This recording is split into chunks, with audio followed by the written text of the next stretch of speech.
ನಮಸ್ಕಾರ. ಉತ್ತರ ಕರ್ನಾಟಕ ನ್ಯೂಸ್ನ ಪ್ರೈಮ್ ಟೈಮ್ಗೆ ಸ್ವಾಗತ. ನಾನು ಹನುಮಂತೇಶ್. ಈಶ್ವರ್ ಖಂಡ್ರೆ ಅಂದರೆ ಖಡಕ್ ಪೊಲಿಟಿಷಿಯನ್ ಅಂತ ಎಲ್ರಿಗೂ ಗೊತ್ತು. ಖಡಕ್ ಖಂಡ್ರೆ ಅಂತಾನೆ ಗುರುತಿಸ್ಕೊಂಡಂಥವ್ರು. ಈಶ್ವರ್ ಖಂಡ್ರೆ ಒಂದು ಸಲ ಮಾತು ಕೊಟ್ಟಿದ್ರೆ ಆ ಕೆಲಸ ಯಾವುದೇ ಕಾರಣಕ್ಕೂ ನಿಲ್ಲಲ್ಲ ಅನ್ನೋದು ಟಾಕ್ ಬೀದರ್ ಜಿಲ್ಲೆಯಲ್ಲಿದೆ. ಆದರೆ ಬೀದರ್ ದರೋಡೆ ಪ್ರಕರಣದ ಗಾಯಾಳು ಶಿವಕುಮಾರ್ಗೆ ಮಾತ್ರ ಇಲ್ಲಿ ತನಕ ಪರಿಹಾರ ಸಿಕ್ಕಿಲ್ವಂತೆ. ಶಿವಕುಮಾರ್ಗೆ ಸರ್ಕಾರದಿಂದ ಯಾವುದೇ ಪರಿಹಾರ ಸಿಕ್ಕಿಲ್ವಂತೆ ಇಲ್ಲಿ ತನಕ. ಘಟನೆ ನಡೆದು ಇಂದಿಗೆ 3 ತಿಂಗಳಾಗುತ್ತೆ. ಸರಿ, ಸುಮಾರು 1-2 ದಿನ ಹೆಚ್ಚೋ ಕಮ್ಮಿಯೋ 3 ತಿಂಗಳಾಗುತ್ತೆ. ಆದರೆ ಸರ್ಕಾರದಿಂದ ಇಲ್ಲಿಯ ತನಕ ಒಂದು ನಯಾ ಪೈಸಾ ಕೂಡ ಹೋಗಿಲ್ಲ ಅಂತೆ. ಜಿಲ್ಲಾಡಳಿತ ಕೂಡ ಯಾವುದೇ ಸಹಾಯ ಮಾಡಿಲ್ಲ. ದರೋಡೆ ನಡೆದಾಗ ಮನೆಗೆ ಬಂದರು, ಭೇಟಿ ಮಾಡಿದ್ರು, ಮಾತನಾಡಿದ್ರು, ಹೋದ್ರು. ಖಂಡ್ರೆ ಸಾಹೇಬರು ಜಾಬ್ ಕೊಡ್ತೀನಂತ ಅಂದಿದ್ರು. ಆದರೆ ಅವರು ಈಗ ಫೋನ್ ರಿಸೀವ್ ಮಾಡ್ತಿಲ್ಲ ಅಂತ ಶಿವಕುಮಾರ್ ಹೇಳ್ತಿದ್ದಾರೆ. ಆದರೆ ಬಹುಶಃ ಈಶ್ವರ್ ಖಂಡ್ರೆಗೆ ಈ ಒಂದು ವಿಷಯದ ಬಗ್ಗೆ ಅಧಿಕಾರಿಗಳು ಇನ್ನೂ ಸ್ಪಷ್ಟವಾದ ಮಾಹಿತಿ ಕೊಟ್ಟಿಲ್ಲ ಅಂತ ನನಗನ್ನಿಸ್ತಾ ಇದೆ. ಯಾಕೆಂದರೆ ಈಶ್ವರ್ ಖಂಡ್ರೆ ಅವರ ಒಂದು ಏನು ಆಡಳಿತ ಇದೆ, ಅವ್ರು ಮಾಡುವಂಥ ಕೆಲಸಗಳಿದೆ, ಎಲ್ಲವೂ ಆಗಾಗಲೇ ಅವ್ರು ಯೋಚನೆಯನ್ನು ಮಾಡಿಕೊಂಡೇ ಇರ್ತಾರೆ. ಈ ಒಂದು ಘಟನೆಗೆ ಏನು ಮಾಡಬೇಕು, ಯಾವ ರೀತಿ ಪರಿಹಾರ ಕೊಡಬೇಕು, ಎಲ್ಲವನ್ನ ಮುಂದಾಲೋಚನೆ ಉಳ್ಳುವಂತಹ ರಾಜಕಾರಣಿ.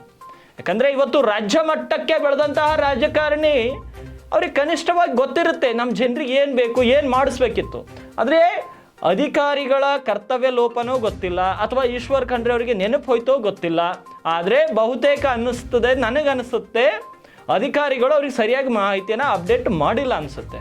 ಸೊ ಈಗಲಾದರೂ ಸುದ್ದಿಯನ್ನು ಬಿತ್ತರಿಸಿದ ಮೇಲಾದರೂ ಶಿವಕುಮಾರ್ಗೆ ಪರಿಹಾರವನ್ನು ಸರ್ಕಾರದಿಂದ ಏನು ಕೊಡಬೇಕು ಅದು ಕೊಡಬೇಕು, ಮತ್ತು ಪ್ರಾಣಾಪಾಯದಿಂದ ಪಾರಾಗಿ ಬಂದಂಥ ಶಿವಕುಮಾರ್ಗೆ ಸರ್ಕಾರಿ ನೌಕರಿ ಕೊಡಬೇಕು. ಯಾಕಂದರೆ ಪಾಪ ಇನ್ನೊಬ್ಬ ವ್ಯಕ್ತಿ ಅಲ್ಲಿದ್ದಂಥವು ಜೀವವನ್ನು ಕಳ್ಕೊತಾನೆ. ಇವರು ಕೂಡ ಏನು ನೋಡಿ, ದುಡ್ಡು ಹೋಗ್ಲಿ ಬಿಡು ಅಂತ ಬಿಟ್ಟಿದ್ರೆ ಇವ್ರ ಪ್ರಾಣ ಕೂಡ ಆ ಒಬ್ಬ ವ್ಯಕ್ತಿಯ ಪ್ರಾಣ ಕೂಡ ಹೋಗ್ತಾ ಇರಲಿಲ್ಲ.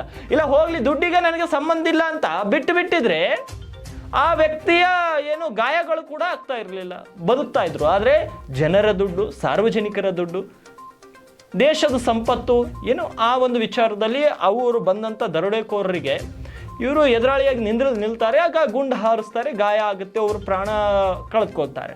ಅದಕ್ಕಾಗಿ ಸರ್ಕಾರಕ್ಕೆ ಮನವಿ ಮಾಡೋದಿಷ್ಟೇ, ಆದಷ್ಟು ಆ ವ್ಯಕ್ತಿಗೆ ಆದಷ್ಟು ಬೇಗ ಸರ್ಕಾರದಿಂದ ಪರಿಹಾರ ಸಿಗಬೇಕು, ಜಿಲ್ಲಾಡಳಿತದಿಂದ ಪರಿಹಾರ ಸಿಗಬೇಕು. ಖಡಕ್ ಖಂಡ್ರೆ ಅವರು ಕೂಡಲೇ ಈ ಒಂದು ವಿಷಯವನ್ನು ಅಧಿಕಾರಿಗಳ ಜೊತೆಗೆ ಚರ್ಚೆ ನಡೆಸಿ ಆ ಒಬ್ಬ ಬಡ ಗಾಯಾಳು ಶಿವಕುಮಾರ್ಗೆ ಸರ್ಕಾರಿ ನೌಕರಿ ಮತ್ತು ಏನು ಪರಿಹಾರ ಕೊಡ್ತೀನಿ ಅಂತ ಹೇಳಿದರೆ ಆ ಪರಿಹಾರವನ್ನು ಕೊಡಿಸುವಂಥ ಕೆಲಸ ಮಾಡಬೇಕು ಉಸ್ತುವಾರಿ ಸಚಿವರು. ನಾವೇನು ಹೊಸದು ಹೇಳ್ತಾ ಇಲ್ಲ, ಅವರು ಏನು ಕೊಡ್ತೀನಂತ ಹೇಳಿದ್ದಾರೋ ಅದನ್ನು ಕೊಟ್ಟಿದ್ರೆ ಮಾತ್ರ ಸಾಕು. ಯಾಕಂದರೆ ಇವತ್ತು ಆ ವ್ಯಕ್ತಿಯ ಮನೆಗೆ, ಶಿವಕುಮಾರ್ ಅನ್ನೋ ವ್ಯಕ್ತಿಯ ಮನೆಗೆ ನಮ್ಮ ಪ್ರತಿನಿಧಿಗಳು ಹೋದಾಗ ಸಾಕಷ್ಟು ಆ ಒಂದು ಬಡ ಪರಿಸ್ಥಿತಿ ಅವ್ರ ಮನೆಯಲ್ಲಿ ಕಾಣಿಸ್ತಾ ಇತ್ತು. ಸಾಕಷ್ಟು ಬಡವ ವ್ಯಕ್ತಿ. ಹಾಗಾಗಿ ಆ ವ್ಯಕ್ತಿಗೆ ಪರಿಹಾರದ ಅವಶ್ಯಕತೆ ಇದೆ ಮತ್ತು ತನ್ನ ಕಾಲ ಮೇಲೆ ತಾನು ನಿಂತ್ಕೊಳ್ಬೇಕಾದ್ರೆ ಒಂದು ಕೆಲಸದ ಅವಶ್ಯಕತೆ. ಹಾಗಾಗಿ ಸಚಿವರು ಈತ ಕಡೆ ಗಮನ ಹರಿಸ್ಬೇಕು, ಇಲ್ಲಾಂದ್ರೆ ಪಾಪ ಅವನಿಗೆ ಕಷ್ಟ ಆಗುತ್ತೆ. ಸೊ ಒಂದ್ಸಲ ಶಿವಕುಮಾರ್ ಏನು ಹೇಳಿದ್ದಾರೆ, ಗಾಯಾಳು ಶಿವಕುಮಾರ್ ಅವರು ಏನು ಮಾತನಾಡಿದ್ದಾರೆ, ಅವ್ರ ತಾಯಿಯವರು ಏನು ಹೇಳಿದ್ದಾರೆ, ಒಂದ್ಸಲ ಕ್ವಿಕ್ ಆಗಿ ನೋಡ್ಕೊಂಡು ಬನ್ನಿ. ನಮಸ್ಕಾರ, ನನ್ನ ಹೆಸರು ಶಿವ. ಜನವರಿ 16ರಂದು ನಾವು ಬ್ಯಾಂಕಿಂದ SBI ಮೇನ್ ಬ್ರಾಂಚ್ ಬ್ಯಾಂಕಿಂದ ನಾವು ಕ್ಯಾಶ್ ತರೋತಿನಲ್ಲಿ ಅಲ್ಲಿ ದುಷ್ಕರ್ಮಿಗಳು ಬಂದು ನಾವು ನಮ್ಮದು ಕ್ಯಾಶ್ ದೋಚ್ಕೊಂಡು ನಮಗೆ ಗೋಲಿ ಹೊಡೆದು ನನ್ನ ಜೊತೆ ಇದ್ದ ಅವನಿಗಂತೂ ಗೋಲಿ ಹೊಡೆದ ಆನ್ ದ ಸ್ಪಾಟ್ ಡೆತ್ ಆಗಿದೆ.